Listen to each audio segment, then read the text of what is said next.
আসসালামু আলাইকুম, welcome to my channel Shefa daily kitchen and lifestyle. আশা করি সবাই ভালো আছেন। আলহামদুলিল্লাহ, আমি আপনাদের দোয়ায় ভালো আছি। তো আজকে এসেছি আমি একটা অ্যানাদার ব্লগ ভিডিও নিয়ে। তো আজকে রেসিপিটা হচ্ছে মুরগির লাল ভুনা। তো চলুন বন্ধুরা, পুরো ভিডিওটার সাথে থাকুন। আমি কিভাবে আজকে মুরগির লাল ভুনাটা রান্না করছি পরবর্তী পর্যায়ে চলে যাচ্ছি।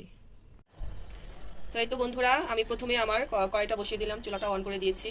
তো এই অবস্থাতে আমি দিয়ে দিচ্ছি পরিমাণ মতো তেল। তো তেলটা কিছুক্ষণ গরম হোক। তো তেলটা গরম হওয়ার পরে আমি এখানে একটু ভেজে রেখেছিলাম আলুগুলো। আমি আলুগুলোকে ভালোভাবে ভেজে নেব। এখানে দিয়ে দিচ্ছি সামান্য পরিমাণ লবণ।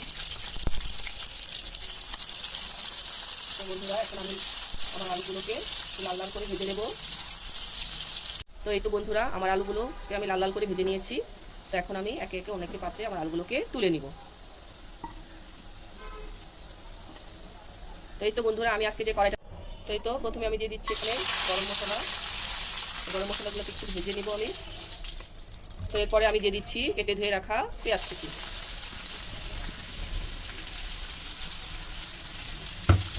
তো পেঁয়াজগুলোকে এখন আমি ব্রাউন কালার করে ভেজে নেব। তো বন্ধুরা, আজকে আমি রান্না করছি নতুন একটি কড়াইতে। তো কড়াইটা আমি গিফট পেয়েছি কিছুদিন আগে, আমার বার্থডে ছিল। তো বার্থডেটা আমাকে গিফট দিয়েছিল, তো গিফটেরই কড়াই। তো ভাবলাম আজকে আমি নতুন কড়াইতে রান্না করি।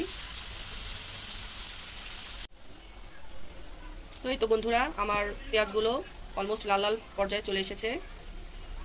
তো এখন আমি এখানে দিয়ে দিব পেঁয়াজ বাটা আর জায়ফল জয়ত্রীকে সামান্য পরিমাণ বেটে নিয়েছিলাম, এটা আমি অ্যাড করে দিচ্ছি এখন।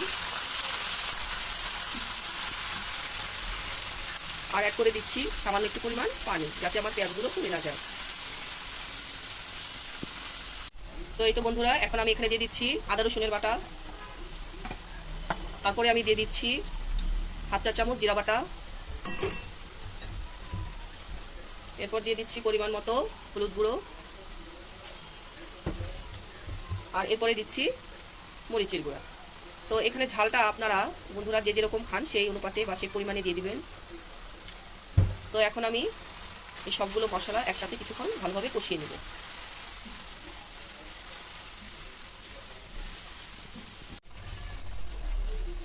এই তো বন্ধুরা, আমি বেশ কিছুক্ষণই আমি আমার গ্রেভিটাকে কষিয়ে নিচ্ছি ভালোভাবে। তো এর মাঝখানে আমি দিয়ে দিব এখন কিছু কাঁচামরিচ। তো কাঁচামরিচগুলো আমি মাঝখান থেকে ভেঙে দিচ্ছি।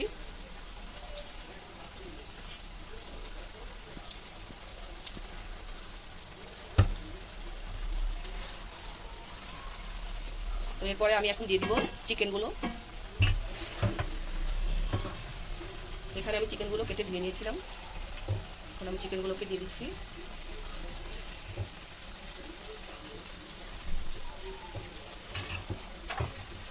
তো চিকেনগুলো এই অবস্থাতে আমি বেশ কিছুক্ষণ কষিয়ে নিব, যাতে মশলা এবং লবণ মরিচ যা আছে চিকেনের ভিতর ভালোভাবে।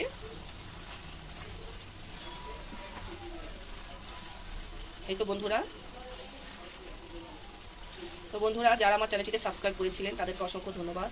আর যারা এখন আমার চ্যানেলটি সাবস্ক্রাইব করেননি তারা প্লিজ আমার চ্যানেলটিতে সাবস্ক্রাইব করবেন এবং লাইক, কমেন্ট এবং শেয়ার করবেন।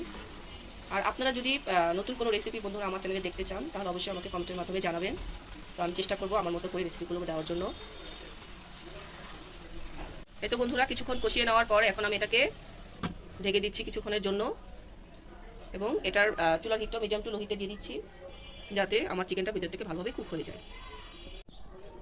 তো এই তো বন্ধুরা, আমার চিকেনটাকে আমি অফ ক্যামেরাতে আরও কয়েকবার নেড়ে দিয়েছিলাম, যাতে মাঝখান দিয়ে পোড়া না লেগে যায়।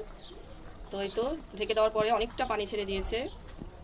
তো আমি চিন্তা করেছি এই পানিটা দিয়েই আমার রান্নাটা শেষ করব, যেহেতু অনেকটা পানি বেরিয়েছে। তো এই পানি দিয়েই আমি আমার চিকেনটাকে রান্না করে ফেলবো। তো এই অবস্থাতে আমি এখন দিয়ে দিব সে ভেজে রাখা আলুগুলো।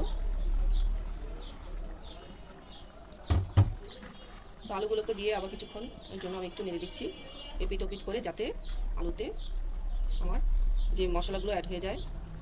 তো এই তো এখন আমি আমার চিকেনগুলোকে আবার কিছুক্ষণের জন্য ঢেকে দেব। এই তো বন্ধুরা, আমি অফ ক্যামেরাতে আরও কয়েকবার নেড়ে দিয়েছিলাম আমার চিকেনটাকে। তো দেখুন বন্ধুরা, তেল ছেড়ে দিয়েছে আর আমার চিকেনগুলো হয়ে গেছে। এই তো আমার চিকেন ডান। তো বন্ধুরা, আপনাদের কাছে আমার রান্নাটা কেমন লেগেছে অবশ্যই কমেন্টের মাধ্যমে জানাবেন, এবং আপনারা বাসায় ভাবে ট্রাই করে দেখবেন। আশা করি ভালো লাগবে আপনাদের কাছেও। তো এই পর্যন্তই আজকে। আপনারা সবাই ভালো থাকবেন, সুস্থ থাকবেন। আল্লাহ হাফেজ, আসসালামু আলাইকুম।